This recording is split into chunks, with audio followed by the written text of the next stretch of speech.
आपने पाकिस्तान के डीजीएमओ की बात पर भरोसा करके सीज फायर कर लिया। 8 बार ट्रंप कह चुके हैं कि उन्होंने सीज फायर करवाया। किसी की भी सरकार हो, क्या देश का विदेश मंत्री पाकिस्तान को, हमारे एनिमी नंबर 1 को ऑपरेशन करने से पहले बताएगा? आप बाल की खाल नहीं निकाल रहे क्या? ऑपरेशन से पहले बता देंगे भैया तुम्हारे आतंकी ठिकाने हम नेस्तनाबूद करने वाले हैं। ये किसी के गले उतरेगा? ये हजम होगा किसी को? Good question. जब डीजीएमओ ने ये जानकारी दे दी और pilots are safe and back, उसके बाद भी आपके नेता राहुल गांधी वो पूछ रहे हैं सवाल कि जी हमारे कितने विमान गिरे? इससे देश का कोई फायदा हो रहा है क्या? बात तो सही है। और अभी तो रुको, क्लाइमैक्स अभी बाकी है। जय जय श्री राम दोस्तों, स्वागत आप सभी का आज के एक और मज़ेदार डिबेट वीडियो में। दोस्तों, अगर आप डिबेट वीडियो देखने के शौकीन हैं तो आप बिल्कुल सही चैनल पर आए हैं, क्योंकि मैं इस चैनल पर latest debate video regularly upload करता हूं। तो यूट्यूब की दुनिया में कहीं आपका ये चैनल डिबेट अड्डा मिस ना हो जाए, इसके लिए आप इस चैनल को सब्सक्राइब कर लें और बेल आइकन को प्रेस जरूर कर लें, ताकि जब भी मैं इस चैनल पर वीडियो अपलोड करूं नोटिफिकेशन सबसे पहले आप तक पहुंचे। तो चलिए दोस्तों, आज का ये मेन डिबेट आरंभ करते हैं। ये टीवी वाले भाई पिक्चर चालू करो बे। पवन, जब सरकार साफ कर चुकी है कि भाई हमने even at the start of the operation, का मतलब दरअसल ये है कि 22 मिनट में 22 अप्रैल का जब बदला ले लिया तब हमने जानकारी दी, तो इस बात का बतंगड़ क्यों बनता जा रहा है? इससे देश का कोई फायदा हो रहा है क्या पवन भाई?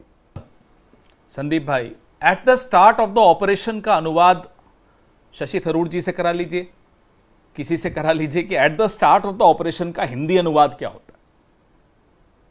अगर निशिकांत दुबे की बात सही है तो फिर उसी दिन विदेश मंत्री या विदेश मंत्रालय कह देता कि साहब 91 की एक समझौता है और उसकी वजह से हमको यह बताना पड़ा। तो दोनों चीजें तो सही नहीं हो सकती। वो बोले नहीं, हमने तो एट द स्टार्ट का मतलब ये नहीं कि शुरू होने से पहले, हमने तो खत्म होने के बाद बताया। तो फिर ये गलत है जो निशिकांत दुबे कर रहे हैं। तो मतलब एक समझौते को तोड़ा आपने। अब इस समझौते पर आते हैं। समझौते की शब्द क्या है? मिलिट्री एक्सरसाइज, मनूवर और मूवमेंट। ऑपरेशन शब्द है क्या इसमें? एक्सरसाइज और ऑपरेशन में क्या अंतर, इन्हें नहीं समझ में आता। एक्सरसाइज शांति के दौर में होती है, एक्सरसाइजेस दोनों तरफ चलती रहती है मिलिट्री की। तो ये तो एक्सरसाइज के बारे में समझौता था, ऑपरेशन के बारे में तो नहीं था। 14 और अगर ऑपरेशन के बारे में था नहीं तो क्या बालाकोट अब आप जो ये तफसील दे रहे हैं, आप ही के, मैं ट्वीट पे और आपके बयान आप ही को याद दिला रहा हूं पवन भाई। इस व्यक्ति को जानना चाहिए कि फरवरी 1991 के अंत में कांग्रेस ने चंद्रशेखर सरकार से समर्थन वापस ले लिया था, पर आपके वक्त में समझौता उस पे भी आ रहा था, लागू तो हुआ ना। इस बात को थोड़ा आप डिनाई कर सकते हैं। मैं कह रहा हूं चलिए मान लेते हैं लागू हमारे वक्त हुआ। उसके बाद 17.5 साल भाजपा की सरकार, 6 साल अटल जी की, 6 साल से थोड़ा ऊपर, और लगभग 11 साल हमारे आपके प्रधानमंत्री नरेंद्र मोदी की। तो 17.5 साल इनकी सरकार रही। तब नहीं सोचा उन्होंने कि यह समझौता गलत है। अगर यह समझौता गलत है तो मैं फिर से दोहरा रहा हूं, यह समझौता एक्सरसाइज, मनूवर और मूवमेंट का है, ऑपरेशन और वॉर का नहीं है। तो इन दोनों में अंतर बड़ा स्पष्ट होना चाहिए। अब अगर यह समझौता, तथाकथित समझौते के पीछे छिपना पड़ रहा है उनको, तो हमारे सवालों का जवाब दीजिए। आपने पाकिस्तान के डीजीएमओ की बात पर भरोसा करके सीज फायर कर लिया। एक ऐसी आर्मी जो आतंकियों को शरण देती है, को हमारे खिलाफ इस्तेमाल करती है, उनकी एक जुबान पर आपने भरोसा कर लिया। ये क्यों किया आपने? और सीज फायर की शर्तें क्या रखी? क्या पहलगाम के 4-5 आतंकियों को सुपुर्द करेंगे, हाफिज सईद को सुपुर्द करेंगे, अजहर मसूद को सुपुर्द करेंगे, दाऊद इब्राहिम को सुपुर्द करेंगे भारत को? ये सब शर्तें रखी या नहीं रखी? अभी तक आप आज सुबह से अब तक डोनाल्ड ट्रंप की 2 निर्णय, एप्पल को कैसे धमकाया उन्होंने कि हिंदुस्तान में अगर मैन्युफैक्चरिंग की, हिंदुस्तान या किसी और देश में, तो 25% टैरिफ लगा देंगे। कोई जवाब आया मोदी जी की तरफ से? 8 बार ट्रंप कह चुके हैं कि उन्होंने सीज फायर करवाया, 2 बार कह चुके हैं, 3 बार की ट्रेड को सामने रखा, 1 बार यह कहा कि मैंने उन्हें धमकाया कि व्यापार रोक दूंगा अगर यह सब नहीं रोका तो। आप बताइए इसका जवाब किसको देना चाहिए? मैं इस पर अगर आपने 3 पहलू उठाए हैं तो इधर से जवाब खेड़ा आपने 3 पहलू उठाए, पर मैं एक कॉमन सेंस की बात और भी पहलू है ना, बहुत अभी आते हैं पर मुझे एक चीज बताइए, और ये मैं पूरी जिम्मेदारी से पूछ रहा हूं, किसी की भी सरकार हो, वो कांग्रेस की हो, बीजेपी की हो, वाम खेमे की हो, मिलीजुली सरकार हो, यूएफओ, एनडीए हो, यूपीए हो, क्या देश का विदेश मंत्री पाकिस्तान को, हमारे एनिमी नंबर 1 को ऑपरेशन करने से पहले बताएगा? आप बाल की खाल नहीं निकाल रहे क्या? ऑपरेशन से पहले बता देंगे भैया तुम्हारे आतंकी ठिकाने हम नेस्तनाबूद करने वाले हैं। ये बड़ी अच्छी बात कही आप। ये किसी के गले उतरेगा, ये हजम होगा किसी को? भाई हजम तो कई चीजें हैं जो हो रही हैं जो हमें नहीं होती। हम तो उस परंपरा से हैं, ये देश उस परंपरा से है कि 1971 भी देखा, 7वां बेड़े को भी हमने ठुकरा दिया और हम अपना काम करते रहे। तो देखिए जो अभी हो रहा है, हजम तो किसी को नहीं हो रहा। सीज फायर किसी को हजम नहीं हो रहा, अमेरिका का हस्तक्षेप किसी को हजम नहीं हो रहा। बार बार कहा जा रहा है कि भाई ट्रेड की धमकी दी और ऑपरेशन सिंदूर रुका, ये सिंदूर का सौदा नहीं है तो और क्या है, तो ये कैसे हजम होगा? तो कई चीजें हजम नहीं हो रही। एक शब्द प्रधानमंत्री का डोनाल्ड ट्रंप के खिलाफ नहीं निकलता। बेड़ियों में हमारे लोग वापस भेजे जाते हैं, कुछ नहीं बोला जाता। टैरिफ पे हमें धमकी दी जाती है, कुछ नहीं बोला जाता। आज कल जो हार्वर्ड के खिलाफ निर्णय लिया, 800 भारतीय छात्रों का भविष्य बर्बाद किया जा रहा है, मुंह से एक शब्द नहीं निकलता। तो हजम तो कई चीजें नहीं होती। पवन भाई, जब डीजीएमओ ने ये जानकारी दे दी और pilots are safe and back, उसके बाद भी आपके नेता राहुल गांधी वो पूछ रहे हैं सवाल कि जी हमारे कितने विमान गिरे। इससे देश का कोई फायदा हो रहा है क्या? बिल्कुल होता है। हम कितने प्रिपेयर्ड हैं? देखिए अकेला पाकिस्तान नहीं है यहां। अकेले पाकिस्तान को तो हम अच्छी तरह मजा चखा सकते हैं, चखाएंगे भी और पहले भी चखा चुके हैं।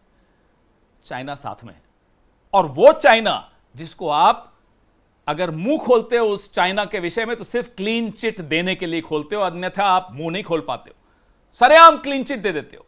तो चाइना का पाकिस्तान से जो घनिष्ठता है, और आप जो अलग थलग पड़े हुए हो, हम जो पूरा हमारा देश जो अलग थलग पड़ा हुआ है पूरे विश्व में इस बार, तो क्या देश का नफा नुकसान पूछने का कर्तव्य विपक्ष का नहीं है, मीडिया का नहीं है? आप पूछ रहे हैं, हम भी पूछ रहे हैं, क्यों नहीं पूछेंगे?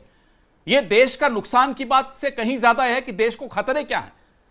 बालाकोट में क्या हुआ, आज क्या हुआ, लगातार हमें यह जानना जरूरी है कि साहब हमारा कितना नुकसान हुआ। अच्छा, हमको सिखा रिया है। लेकिन सरकार से सवाल पूछना आवश्यक है। आप पोस्टर लगा के वोट मांगने निकल गए ऑपरेशन सिंदूर पे, और सवालों से बचेंगे? सवाल पूछो तो कैसा विपक्ष राजनीति कर रहा है, विपक्ष राष्ट्र विरोधी राजनीति कर रहा है, और आप वोट मांगने बटोरने निकल जाएंगे। वो पूरी मिलिट्री, तो वही आप भी तो पलटवार इसीलिए कर रहे हैं ना, आपको लग रहा है कि जो उड़ी के बाद सर्जिकल स्ट्राइक हुई। हाँ बोलिए प्लीज प्लीज प्लीज। मैं ये कह रहा हूं, उसके बाद वो परेश रावल जैसे डायलॉग निकाल के खून में सिंदूर, सिंदूर में खून, और गर्म ये और ठंडा ये, क्या है ये? मजाक बना रखा है आपने।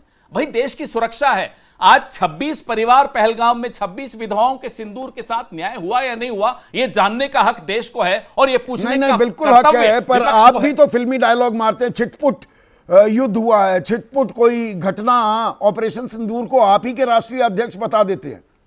Is that fair? Is that in good taste? मैं बताता हूं, क्यों बताएं।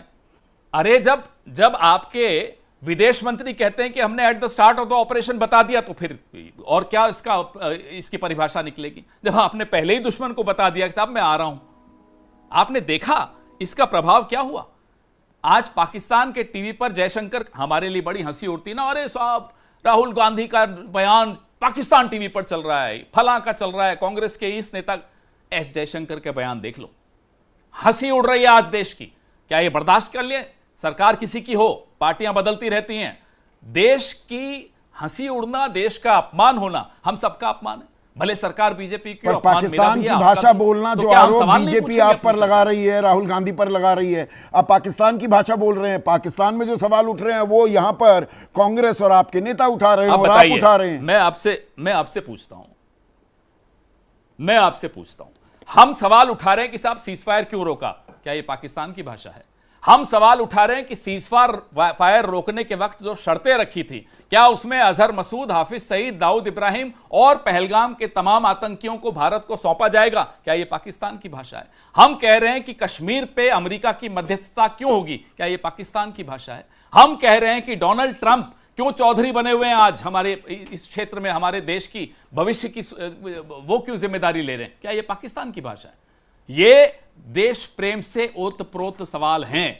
आज इन सवालों का जवाब अगर नहीं मिलेगा तो देश का भविष्य, देश की सुरक्षा भारी खतरे में आने वाली है। दरअसल और देश की राजनीति संप्रभुता आप भी कर रहे हैं। आखिरी सवाल पवन भाई, उड़ी 2016 में जो सर्जिकल स्ट्राइक की उसके जवाब में, और पुलवामा के जवाब में बालाकोट एयर स्ट्राइक की, तो उसका फायदा बीजेपी को मिलता दिखा, चुनावी फायदा भी, इसमें कोई शक व शुबा नहीं है।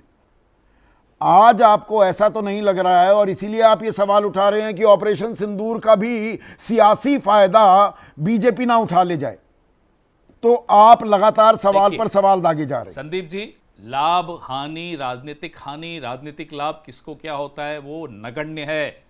नुकसान देश को हो रहा है, और इसमें अगर हम चुप हो जाएं कि नहीं साहब अगर हम बोलेंगे तो राजनीतिक नुकसान हो सकता है, माफ कीजिएगा, हम चुप नहीं रहेंगे, क्योंकि हमारा एक कर्तव्य भी है। ये पूरी राजनीति करते रहें, वोट मांगते रहें, मांगे, हमें कोई दिक्कत नहीं, हम सवाल पूछेंगे और इनको जवाब देना पड़ेगा। तो इन इसमें सवालों के जवाब मिल रहे हैं क्या, या हक भी है और देश का हक है जानने का? ठीक है, देश का हक है, पर क्या जायज सवाल भी पूछे जा रहे हैं और क्या जायज जवाब भी दिए जा रहे हैं?